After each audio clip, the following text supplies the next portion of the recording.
Cena Sašky Fischerovej Malý veľký čin. Malé skutky prvákov s veľkým srdcom. Každé dieťa si zaslúži byť súčasťou kolektívu, cítiť sa prijaté a chápané. Niektorí však potrebujú viac času, aby našli odvahu prehovoriť. Taký bol aj Ondrejko, chlapček, ktorý v škôlke nerozprával.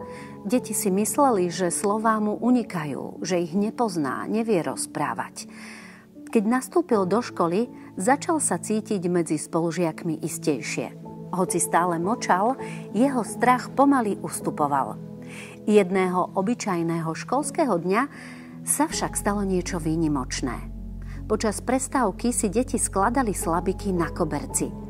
Ondrejko si ich zobral do rúk a v tichosti si čítal.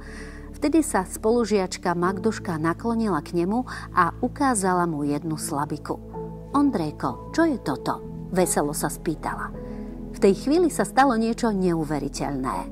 Z úst Ondrejka vyšlo tiché se.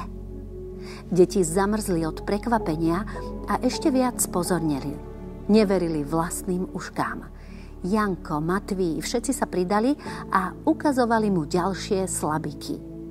Me, vu, jo. A on im síce bojazlivo, ale potichučky skutočne odpovedal. Pani učiteľka pozorovala túto chvíľu s dojatím. Nerušila ich.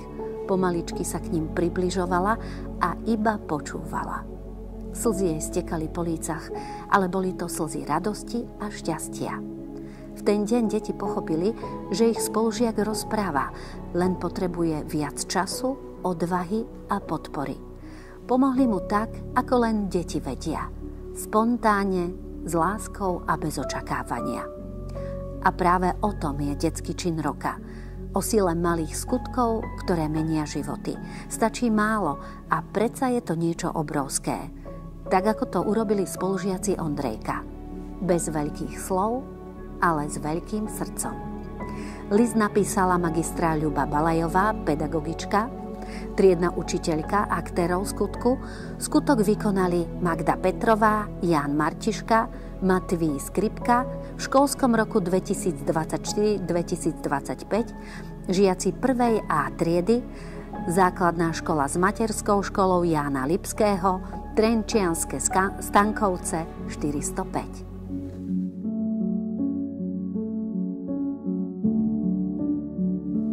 Ako deti objavili poklad priateľstva. Niekedy sa stane, že sa trieda žiakov zmení na opičky, škoričky. A ako to už u takých opičiek chodí, veľmi rady a často sa škriepia o všetko, napríklad o banány. No a tak sa aj v našej triede stalo, že sme sa aj my jedného krásneho dňa začali škriepiť. Ale nie o banány, ale o kamarátov. Zrazu chcel byť každý hlavou triedy, mať jedného kamaráta iba pre seba a triedna kolektívnosť bol pre nás neznámy pojem. Tieto škriepky sa zrazu začali ukazovať stále častejšie a častejšie, aj na školských didaktických hrách. Naša trieda 2B nevedela pracovať ako kolektív, ale iba ako jednotlivec, každý sám za seba. Nie sa teda čomu čudovať, že naša trieda skončila na poslednom mieste. A tak nám ostali iba oči preplač a otázka, prečo sme skončili poslední. Ja ako pani učiteľka som však asi ako jediná vedela odpoveď na túto otázku. Zatiaľ sme totižto neobjavili poklad priateľstva. Poklad? Ten musíme nájsť, zaznela odpoveď druháčikov. A tak sme ho začali spoločne hľadať. Zaradili sme ranné kruhy, Ježiško nám priniesol interaktívne vzdelávacie spoločenské hry, ktoré sme začali spoločne hrávať cez prestávky a od našich starších kamarátov z krúžku šikovných rúk sme dostali uháčkovaného macíka Smejka, ktorý na nás dával pozor a stal sa jedným z nás. Každý deň sme mu hovorili naše radosti, ale aj starosti. Snažili sme sa, aby mal z nás ako z triedy vždy radosť a nie strach a smútok. Úplný zlom však v našej triede nastal, keď k nám do triedy zavítal Ujo vírus a veľa z nás ochorelo. Boli to 3 týždne ako na hojdačke. Niekto sa uzdravil, iný ochorel a tak to šlo stále dookola. Až vtedy sme naozaj pochopili, že mať veľa priateľov znamená mať radosť. Pretože aj keď jeden z nás ochorie a chvíľu v škole nie je, stále je tu ten druhý. A tak sme celý školský rok hľadali poklad priateľstva. A nakoniec sme ho aj úspešne našli. Či nám ho pomohol nájsť ujo vírus, alebo sme ho našli preto, lebo sme sa úprimne o to usilovali, zostane záhadou. Ale jedno vieme, že už nechceme byť len 21 žiakov, ale 21 členný tím, ktorý drží vždy spolu. List napísala Lenka Rišová, pedagogička. Skutok vykonal kolektív žiakov v školskom roku 2024-2025, žiaci 2. triedy, základná škola Rosina, číslo 624.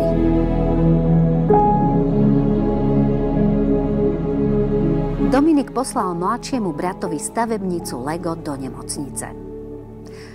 Všetko sa to začalo cez víkend. Luky ho bolelo hrdlo a necítil sa vôbec dobre. Rodičia rozmýšľali, či majú ísť na pohotovosť, ale nakoniec ocino vzal Lukyho k pediatričke. Lekárka mu povedala, že má angínu a predpísala mu antibiotiká. Na chvíľu sa zdalo, že sa to zlepšuje, ale už v utorok sa na Lukikovom tele objavili malé červené bodky, petechie, čo sú drobné kožné výrony. Mamina hneď vedela, že niečo nie je v poriadku. Po rýchlej návšteve lekára ho poslali do nemocnice, kde mu urobili všetky potrebné vyšetrenia. Lekári sa rozhodli, že tam musí zostať, aby ho mohli dobre sledovať a liečiť. V nemocnici sa však Luky veľmi nudil. Nemal tam žiadne hračky a bolo mu smutno. Preto som sa rozhodol, že mu pošlem svoju Lego stavebnicu. Keď ju dostal, bol naozaj šťastný a veľmi si to vážil. Poslal mi 2 správy. Jednu ďakovnú a druhú trochu smutnú. Veľmi ho začali bolieť nohy a petechie sa zhoršovali. Veľmi som sa o neho bál. Spolu s ocinom sme išli za Lukym na návštevu a priniesli sme mu nové dieliky do Lega, aby sa zabavil. Povzbudzovali sme ho a snažili sme sa ho rozveseliť. Neviem, ako to všetko dopadne, ale verím, že sa Luky uzdraví a čoskoro budeme všetci spolu, šťastní a zdraví. List napísal a skutok vykonal Dominik Holbus v školskom roku 2024-2025, žiak 3. triedy, základná škola Andreja Hlinku, ulica Černovských martírov 29, Ružomberok.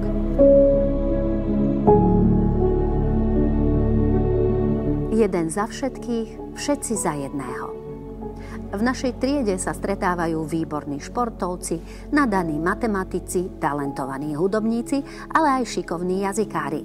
No najkrajšie na mojej triede je to, že aj keď sú ako jednotlivci súťaživí, dokážu vytvoriť silný kolektív, ktorý si navzájom pomáha, dôveruje a podporuje sa. Na konci tohto školského roka sa opäť uskutočnil beh olympijského dňa, pri ktorom triedne kolektívy odbehnú spolu jedno kolo na našej bežeckej dráhe. Dôležité nie je len meranie času, ale aj to, aby dobehli všetci žiaci v triede, pretože stopky sa zastavia, až keď cieľovú čiaru prejde aj ten posledný, najpomalší žiak. Tento rok sa pre nás beh stal výnimočným.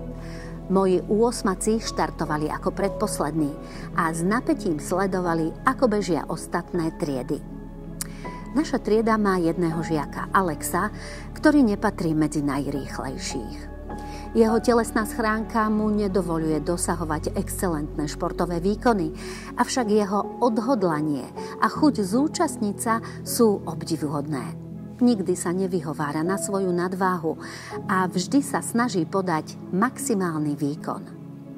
Ostatní žiaci si uvedomovali, že Alex dobehne ako posledný a tak prišli za mnou s nápadom. Pani učiteľka, my nebudeme bežať ako ostatní. Pozrite sa, oni sa predbiehajú, ale nakoniec musia čakať na toho, kto je posledný. Zvolali si improvizovanú poradu a rozhodli sa. Alex, ty pobežíš prvý a my všetci ostatní za tebou. Takto dobehneme všetci naraz. Na Alexovej tvári bolo vidno prekvapenie. Vedel, že jeho spolužiaci sa budú musieť brzdiť kvôli nemu. Keď sa postavil na štartovaciu čiaru, bol odhodlaný podať svoj najlepší výkon. Po zakričaní štart, Alex vyrazil vpred a bežal najrýchlejšie, ako vedel. Ostatní bežali buď vedľa neho, alebo za ním. Nikto sa nepredbiehal, ale všetci sa navzájom podporovali. Bolo počuť povzbudzovanie. Pridaj, poď, dokážeš to. A Alex to naozaj dokázal. Napriek tomu, že nepatrí k najrýchlejším športovcom triedy, svojim odhodlaním a podporou od svojich spolužiakov ukázal, aké je skutočné priateľstvo a súdržnosť. Hoci on určoval tempo celej triedy, čas, ktorý dosiahli, bol rovnako dobrý ako čas ostatných tried. Moji žiaci síce nezískali ocenenie za najrýchlejšie odbehnuté kolo, ale ja som nikdy na nich nebola pyšnejšia. List napísala magistra Martina Horvátová, pedagogička. Skutok vykonal kolektív žiakov v školskom roku 2024-2025, žiaci 8. triedy, základná škola Diviaky nad Nitricou 121. Milanka vedie krúžok prvej pomoci. Milanka je nadšenkyňa Červeného kríža. Cez víkendy chodila na ich kurzy načúvať a robiť figurantku pri výuke. Milanka dotiahla na kurz aj mňa, svoju triednu učiteľku. Po absolvovaní kurzu dostala nápad, aby sme na škole otvorili krúžok, kde budeme spolužiakov učiť, ako prvú pomoc poskytnúť. Milanka vedie krúžok sama pod mojím dohľadom a s mojou pomocou. Zabezpečuje pomôcky na výuku, ktoré vyzerajú ako ozajstné odpadnuté prsty, krv, zlomeniny a podobne. Naučila žiakov dávať kardiopulmonálnu resuscitáciu, čiže srdcovo-pľúcne oživovanie, na profesionálnej figuríne, ktorá je jej vlastná. Takto šíri svoje vedomosti medzi spolužiakmi a obetuje svoj voľný čas, aby ich mohla naučiť, ako zachrániť život. List napísala doktorka Andrea Kozáková, pedagogička. Skutok vykonala Milana Zvierieva v školskom roku 2024-2025, žiačka 8. triedy, základná škola školská 257, Dunajská Lužná.